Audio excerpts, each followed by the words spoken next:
चलिए स्टूडेंट्स, तो आज हम स्टार्ट कर रहे हैं classification and nomenclature of heterocyclic rings या हेट्रोसाइक्लिक स्ट्रक्चर्स। ठीक है, तो इसमें हम चलते हैं। पहले IUPAC की फुल फॉर्म देख लेते हैं। ये भी वन मार्क्स में आ जाती है कभी कभी। इसकी फुल फॉर्म हो जाएगी international union of pure and applied chemistry. ठीक, फिर ये आपने ट्वेल्थ में पढ़े होंगे।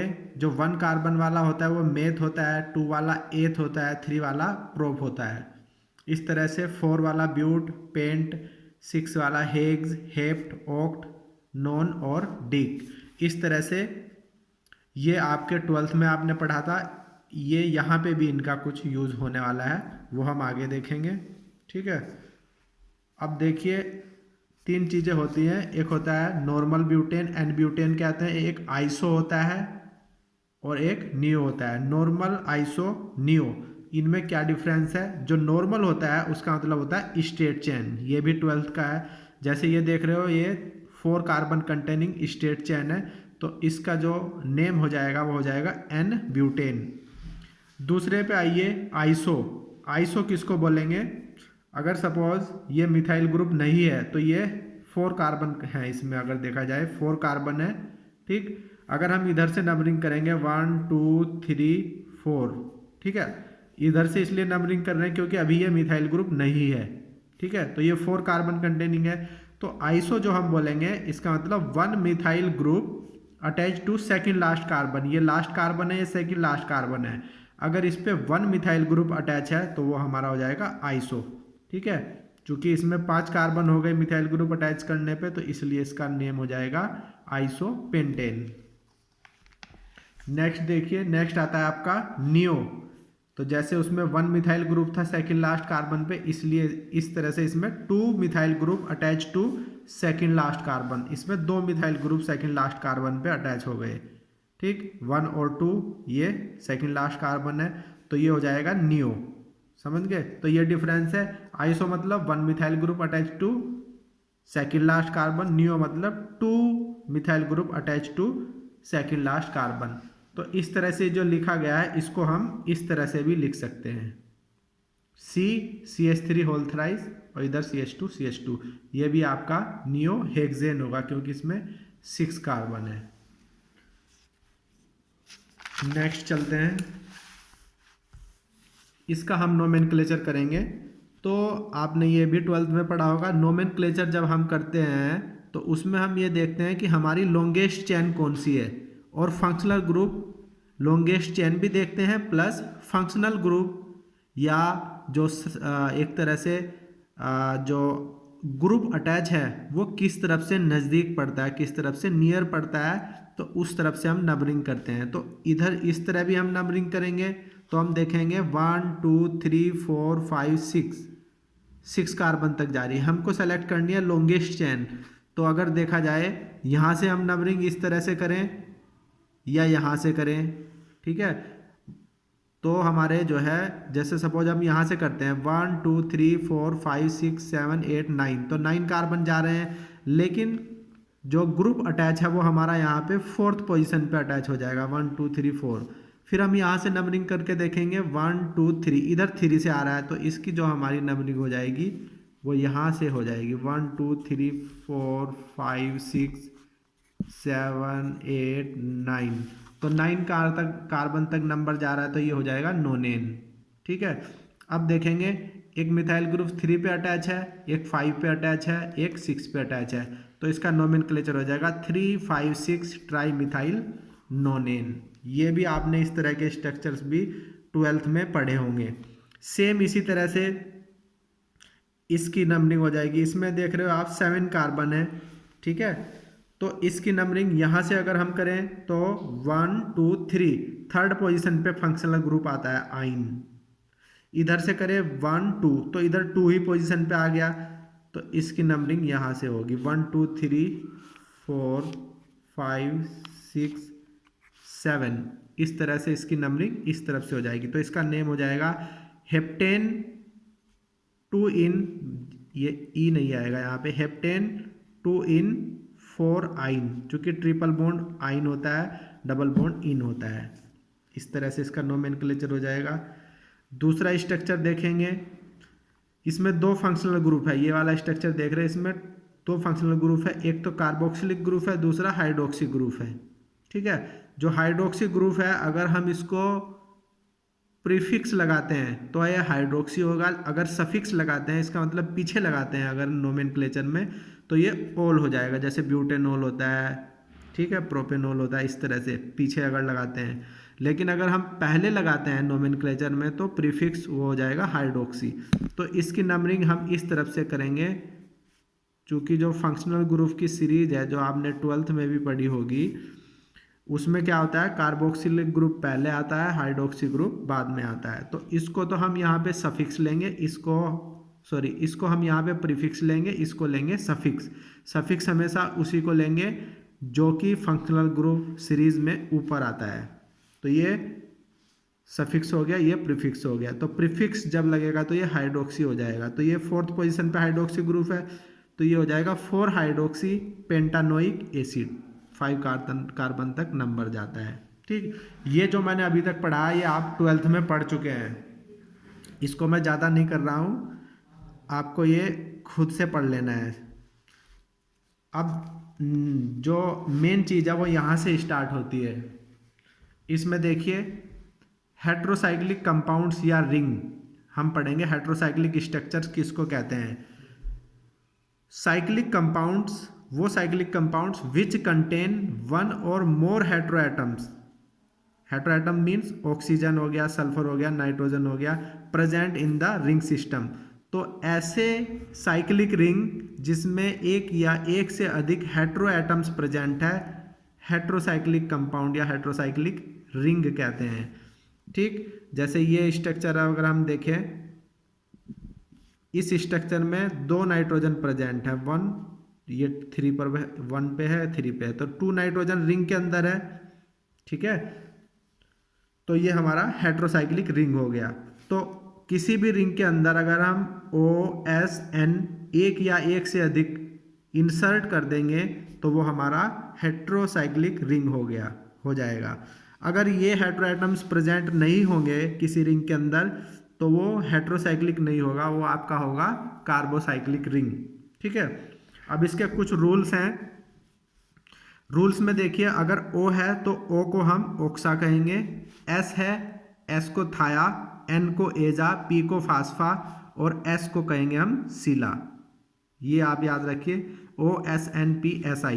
ठीक है, तो नोमेनक्लेचर के कुछ रूल्स हैं जिसमें हम देखेंगे। रूल नंबर फर्स्ट क्या है? Following prefixes are used for heteroatoms. तो हेट्रोएटम्स के लिए निम्नलिखित प्रीफिक्स यूज करते हैं। जैसे O का हम ओक्सा करेंगे, S का थाया, N का एजा, P का फास्फा और SI का सिला। तो ये फर्स्ट रूल है। सेकंड रूल देखिए, if more than 1 heteroatom are present. अगर किसी रिंग के अंदर एक से अधिक हेट्रोएटम्स प्रेजेंट है तो नंबरिंग हमको कहाँ से स्टार्ट करनी है? ठीक है, उसके लिए प्रेफरेंशियल ऑर्डर है हमारा OSNPSI। ये इस तरह से प्रायोरिटी ऑर्डर है जिसके बेसिस पे हमको नंबरिंग करनी है। एग्जाम्पल इसका देख लीजिए, जैसे ये स्ट्रक्चर है,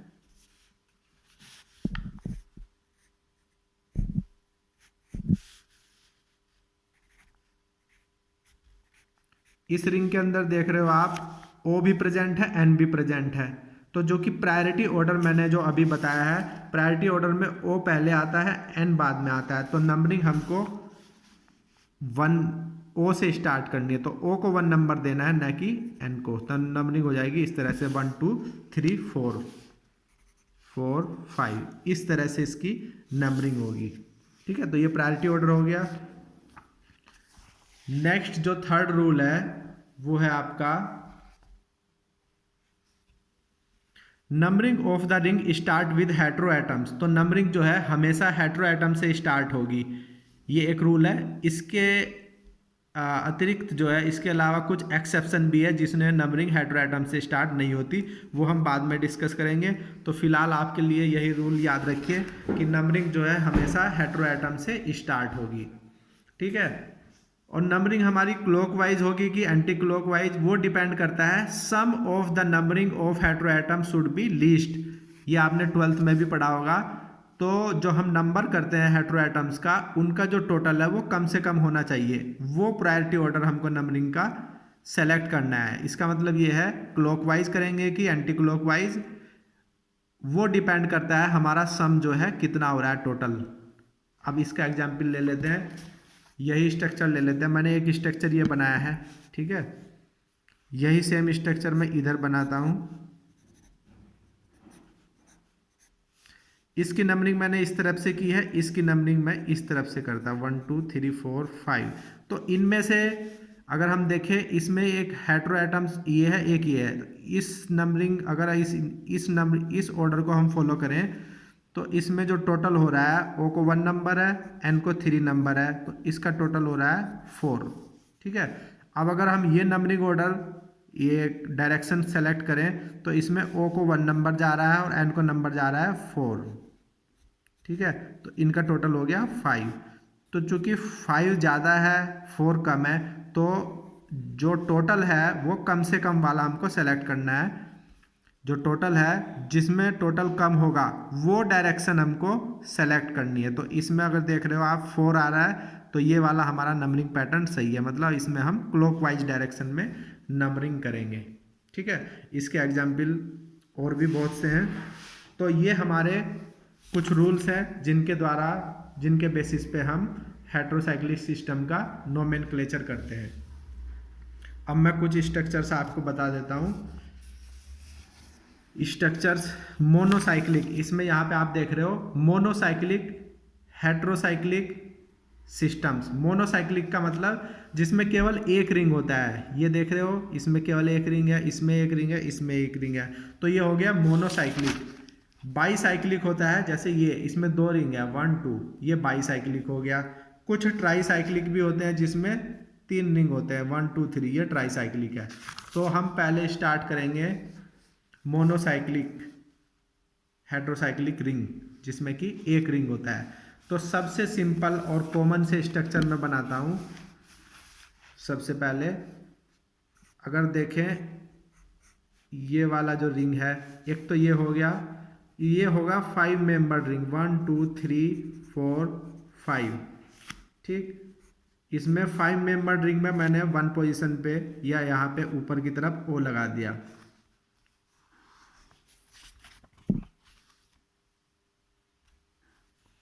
दूसरा स्ट्रक्चर मैं लेता हूँ, यही सेम इसी तरह से 5 मेंबर रिंग, इसमें ऊपर की तरफ मैंने एस लगा दिया।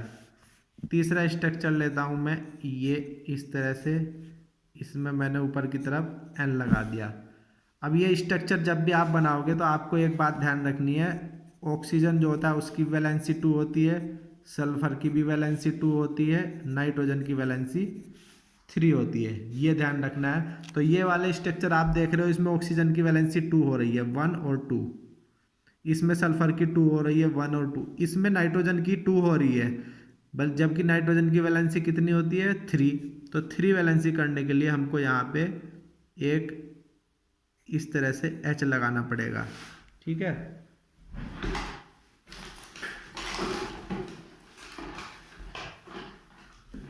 ये H आप ऐसे भी लगा सकते हो डैश लगा के, लेकिन ये H जनरली आपको डैश लगा के नहीं, ऐसे लगाना चाहिए NH, ठीक। तो 2 बातें मैं यहाँ पे बताना चाहूँगा। एक तो वैलेंसी का मैंने बता दिया आपको, वैलेंसी सबकी इतनी होनी चाहिए।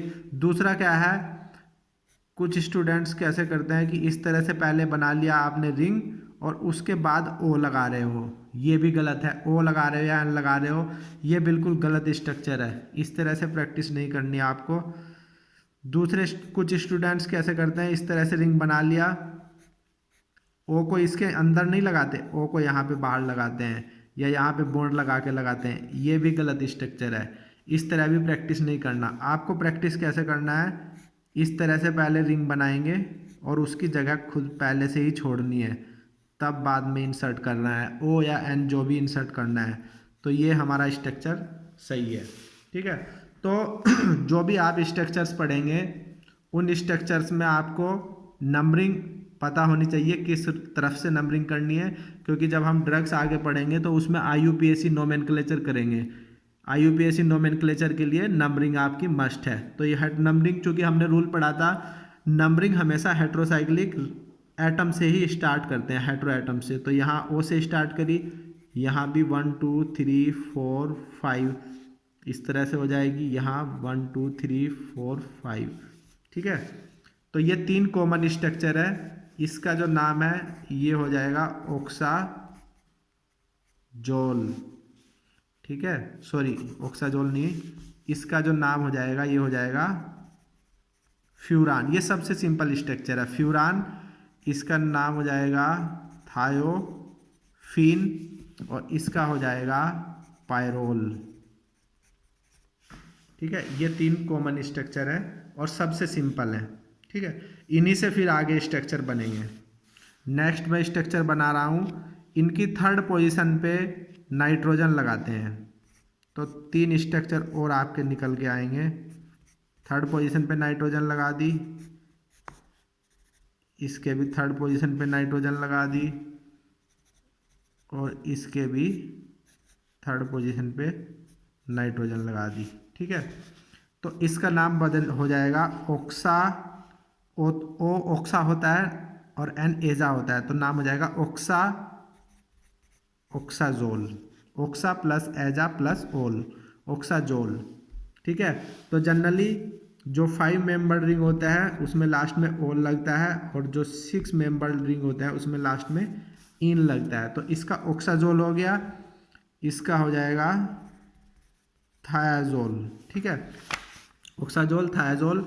और इसका आपको ध्यान रखना है, नंबरिंग इसकी इस तरह से होगी 1 2 3। इसका हो जाएगा इमिडाजोल। ठीक, तो ये स्ट्रक्चर्स इस तरह से आपके सामने बने हुए हैं। ये पायरोल हो गया। ठीक है, जो अभी मैंने बनाया था। ये फ्यूरान हो गया, ये थायोफीन हो गया। ये 3 स्ट्रक्चर मैंने स्टार्टिंग में बनाए थे। उसके बाद जो मैंने स्ट्रक्चर बनाए, थर्ड पोजीशन पे एन ऑक्साजोल, फिर इमिडाजोल। ठीक है, ये स्ट्रक्चर बनाए मैंने, है ना। और तीसरा है थायाजोल। इस तरह से आपने 6 स्ट्रक्चर पढ़ लिए हैं। ठीक, अब इसको देखते हैं। जैसे ये पायरोल रिंग है, इसमें डबल बॉन्ड है। अगर हम इस पायरोल रिंग के डबल बॉन्ड को हटा देते हैं, या कह सकते हैं हम रिंग को अगर सैचुरेट करेंगे, तो ये हमारा हो जाएगा, ये पायरोल है तो ये हो जाएगा पायरोलिडीन। ठीक, अब ये देखिए स्ट्रक्चर, ये स्ट्रक्चर इसमें 1 और 2, अगर आप या इसको यहाँ से याद करना है, 5 मेंबर्ड रिंग है, इसमें 1 और 2 पोजीशन पे नाइट्रोजन है, तो ये पायराजोल हो जाएगा, पायराजोल। 1 और 3 पे अगर नाइट्रोजन होगा, इमिडाजोल। समझ गए। तो यहाँ से पहला स्ट्रक्चर अगर ये देखेंगे, जिसमें केवल एक नाइट्रोजन है, पायरोल। 2 नाइट्रोजन है जिसमें कि दूसरा 2 पे है, पायराजोल। 2 नाइट्रोजन है जिसमें दूसरा 3 पर है, तो इमिडाजोल। तो ये 3 स्ट्रक्चर इससे बन गए। समझ गए। नेक्स्ट फ्यूरान, थायोफीन, ऑक्साजोल मैंने बता ही दिया। अब देखिए इमिडाजोल भी बता दिया। अब इसको देखो, इमिडाजोल से ये रिंग बना है, तो ये रिंग है, इसका नाम है 2 इमिडाजोलिन। तो इमिडाजोल से मैंने इसमें ये 4 और 5 के बीच में जो रिंग है वो हटा दिया, इसका मतलब सैचुरेट कर दिया। ये रिंग ये बॉन्ड हट गया, 4 और 5 के बीच में जो बॉन्ड है ये हट गया है, तो ये स्ट्रक्चर बन गया। इसका क्या नाम होगा, इसकी नंबरिंग हम यहाँ से करेंगे 1 2 3। तो हम देखेंगे किस पोजीशन से बॉन्ड स्टार्ट हो रहा है, तो बॉन्ड यहाँ पे देखो 2 पोजीशन से स्टार्ट हो रहा है, तो इसका नाम हो जाएगा 2 इमिडाजोलिन। ठीक, इस स्ट्रक्चर में और इस स्ट्रक्चर में अगर देखें तो इसमें 2 और 3 वाला बॉन्ड सैचुरेट हो गया, तो फिर हम इसमें यही देखेंगे किस पोजीशन से बॉन्ड स्टार्ट हो रहा है। तो बॉन्ड जो हमारा स्टार्ट हो रहा है 4 पोजीशन से स्टार्ट हो रहा है, तो इसका नेम हो जाएगा 4 इमिडाजोलिन। ठीक है, अगर दोनों ही बॉन्ड सैचुरेट कर दिए तो इसका नाम हो जाएगा इमिडाजोलिडीन, जोलिडीन लग जाएगा लास्ट में। ठीक, फिर इसी से नेक्स्ट स्ट्रक्चर बनता है हेड एंड टोइन। तो इमिडाजोलिडीन में अगर हम 2 और 4 पोजीशन पे बॉन्ड लगा देंगे, ऑक्सो ग्रुप लगा देंगे, 2 और 4 पोजीशन पे ऑक्सो ग्रुप है। इसमें और इसमें अगर हम देखें डिफरेंस, तो 2 और 4 पोजीशन पे ऑक्सो ग्रुप है, तो ये स्ट्रक्चर बन जाएगा हेड एंड टोइन। थायाजोल का स्ट्रक्चर मैंने बता ही दिया आपको। ठीक, इस स्ट्रक्चर को अगर देखें, इसमें यहाँ पे और यहाँ पे अगर बॉन्ड रहता है तो इसका नाम था ऑक्साजोल। अभी हमने पढ़ा था, कहाँ पे पढ़ा, ये पढ़ा। ये स्ट्रक्चर अगर हम देखें, इसमें बॉन्ड है 1 और 3 पे 1 पे ऑक्सीजन और 3 पे नाइट्रोजन है, लेकिन इसमें बॉन्ड है। अगर हम बॉन्ड सैचुरेट कर दें तो यहाँ पे हमको H लगाना पड़ेगा, NH। यही सेम स्ट्रक्चर बन गया, ये बॉन्ड से हटा दिए और यहाँ पे NH लग गया। ठीक है, ये चूंकि ऑक्साजोल था, बॉन्ड हट के ये हो गया ऑक्साजोलिडीन। ठीक, नेक्स्ट स्ट्रक्चर है आइसोऑक्साजोलिडीन। आइसोऑक्साजोलिडीन NH थर्ड पोजीशन से 2 पोजीशन पे पहुंच गया, तो ये हो गया आइसोऑक्साजोलिडीन। तो इस तरह से ये आपको स्ट्रक्चर करने हैं। ठीक, तो सेकंड पार्ट में हम इससे आगे चलेंगे हेटेरोसाइक्लिक स्ट्रक्चर्स में ही। आज के लिए इतना ही काफ़ी है। Okay, thank you.